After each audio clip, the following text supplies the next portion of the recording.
Safa TV, K-sponsored हैं Germantown Hospitals, Best Orthopedic and Multi-Speciality Hospital। अस्सलाम वालेकुम नाज़रीन, आप देख रहे हैं सफा टीवी न्यूज़। मैं हूं आपका मेज़बान मोहम्मद इब्राहिम। नाज़रीन, ये देखते हैं 10 बड़ी और अहम खबरें सफा टीवी न्यूज़ पर। तलाक के बाद भी अगर बीवी किसी गैर मर्द के साथ हराम रिश्ते में रह रही तो क्या उसे पैसे मिलना चाहिए? छत्तीसगढ़ के हाई कोर्ट ने कहा है कि नहीं, ये फैसला एक औरत के खिलाफ गया है जो अपने शौहर के छोटे भाई के साथ नाजायज़ ताल्लुकात में थी। अदालत ने कहा है कि जब तलाक अदालती तौर की बुनियाद पर हो तो फिर पैसों का कोई हक नहीं बनता। ये फैसला हज़ारों मर्दों की उम्मीद की रोशनी है। तलाक के बाद हराम रिश्ता क्या इंतखाब? कोर्ट ने कहा ना पैसे मिलेंगे ना माफ़ी। तलाकशुदा तक की खबर ज़रूर शेयर करें। हिंदुस्तान के जवान लड़के और लड़कियों में एक खौफनाक बीमारी तेज़ी से फैल रही है, HPV वायरस। ये वायरस अब मुंह, गले और बच्चेदानी के कैंसर का सबसे बड़ा सबब बन रहा है। डॉक्टर कह रहे हैं अगर वैक्सीन और स्कैनिंग कामयाबी से ना की गई तो ये बीमारी एक कौमी तबाही बन सकती है। ये कैंसर चुपके से शुरू होता है और जवानी में जान ले सकता है। बचने का रास्ता सिर्फ एक ही है, होशियारी, वैक्सीन और वक्त पर चेकअप। कैंसर का वो रूप जो जवानी में जान ले रहा है और हम खामोश है। HPV से पहले होशियार हो जाओ। अब GCC मुल्क के रिहायशी किसी भी वक्त उम्रा अदा कर सकते हैं, किसी तरह का इंतजार नहीं। सऊदी अरबिया ने सारी सरहदें खोल दी है। ज़मीनी, हवाई और समंदरी रास्तों से दाखिले की इजाज़त सिर्फ नूस ऐप से इजाज़त नामा हासिल करो और रवाज़ियारी के लिए पहले वक्त तय करो। कई आसान रास्ते हैं, टूर, ट्रेन या उम्रा वीज़ा। अब इमाम की राहगुजार हमेशा खुली है। अब हर वक्त उम्रा का वक्त है। दिल में नीयत हो तो रास्ते खुद बन जाते हैं। गजा में भूख से मरने वाले मासूम बच्चों की तादाद अब 86 से ज़्यादा पहुंच चुकी है। इसराइल के ब्लॉकेट ने दूध, दवाएं और खुराक तक रोक दी है। माँ का सीना खुश, बच्चे भूख से हलाक। हर घंटे जिंदगी और मौत का फैसला बन गई। दुनिया खामोश है और गजा के बच्चे आंखों के सामने मारे जा रहे हैं। जब तक सरहदें बंद है, मौत अंदर घुस चुकी है। गजा के बच्चे रोटी नहीं मिलने पर मारे जा रहे हैं और दुनिया खामोश।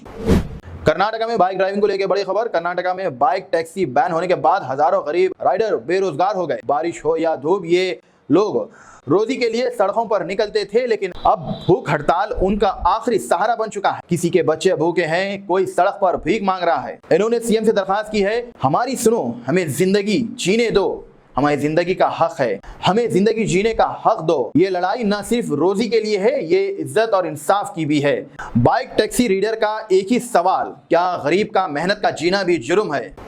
बीजेपी तेलंगाना के नए प्रेसिडेंट्स अब बस कुछ दिन दूर है। 1 जुलाई को वोट डाले जाएगा और फैसला हो सकता है उसी दिन। सबकी नजर एतला राजेंद्र पर, जो BRS से निकाले गए थे और अब बीजेपी में उठकर आए हैं। लोकसभा में जीत भी हासिल की। ये इलेक्शंस तेलंगाना की सियासत का अगला मोड़ तय करेगा। अब देखना यह है कि फोन किसको आता है और कुर्सी किसके नाम होती है। क्या एतला राजेंद्र बनेंगे बीजेपी तेलंगाना के नए सुल्तान? फैसला अब दूर नहीं। तेजस्वी यादव ने गांधी मैदान से वादे किया है कि अगर गठबंधन बिहार से जीता है तो वक्फ एक्ट को डस्टबिन में डाल दिया जाएगा। उनका कहना है कि यह कानून गरीबों के हक का कत्ल और RJD इसे हर मैदान में रोकेंगे। संसद से लेकर अदालत तक तेजस्वी ने मुसलमानों से कहा है कि याद रखो, नवंबर में नई सरकार आएंगी जो आपके साथ खड़ेंगे, नफरत नहीं इंसाफ का रास्ता चुनेंगे। वक्फ एक्ट को डस्टबिन में डाल दिया जाएगा। तेजस्वी का ऐलान गांधी मैदान से। ईरान ने यूनाइटेड नेशन से पुरजोर मुतालिबा किया है कि अमेरिका और इसराइल को फसादात का असली जिम्मेदार तस्लीम किया जाए। ईरान ने फॉरेन मिनिस्टर्स से कहा है कि मासूम लोग, मकानात और न्यूक्लियर तनाज़ों पर हमले खुली जंग और इंसानियत का कत्ल है। ईरान ने उनसे कहा अगर आज भी खामोशी रही तो कल इंसाफ का नाम मिट जाएगा। ये सिर्फ एक मुल्क का दर्द नहीं, ये पूरी दुनिया का इम्तिहान है। ईरान का साफ पैगाम, UN को जुल्म पर खामोशी भी जुर्म है। गोशामहल के MLA राजा सिंह ने बीजेपी हाई कमांड से अपील की, मुझे तेलंगाना के बीजेपी प्रेसिडेंट बना दिया जाए। उन्होंने वादा किया है कि हर घर तक हिंदुत्व का पैगाम पहुंचाया जाएगा और पार्टी में एक मजबूत गौरक्षा विन तय करूंगा। उन्होंने कहा है कि जो सच्चा हिंदुत्व हो उसी को लीडरशिप मिलनी चाहिए, ना कि उन लोगों को जो सिर्फ VIP कुर्सी ढूंढते हैं।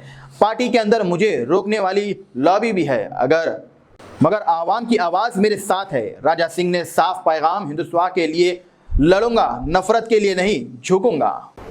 तेलंगाना सरकार ने सितंबर के दरमियान बाजार से 12,000 करोड़ उधार लेगी। पहले क्वार्टर्स में 17,400 करोड़ उधार लिया चुका है, जो अंदाजे से ज्यादा था। आमदनी में सिर्फ 200 करोड़ का इजाफा हुआ है, जबकि खर्च लगातार बढ़ते जा रहा है। मामले पर माली एक्सपर्ट्स ने चीख कर कह रहे हैं, अगर उधार पर असर नहीं रखा तो मसाइल सख्त खराब हो सकते हैं। सरकार का कहना है कि सब कुछ FRB पर लिमिटेड में है। तेलंगाना का उधार बढ़ते जा रहा है, पैसे कहां जा रहे हैं?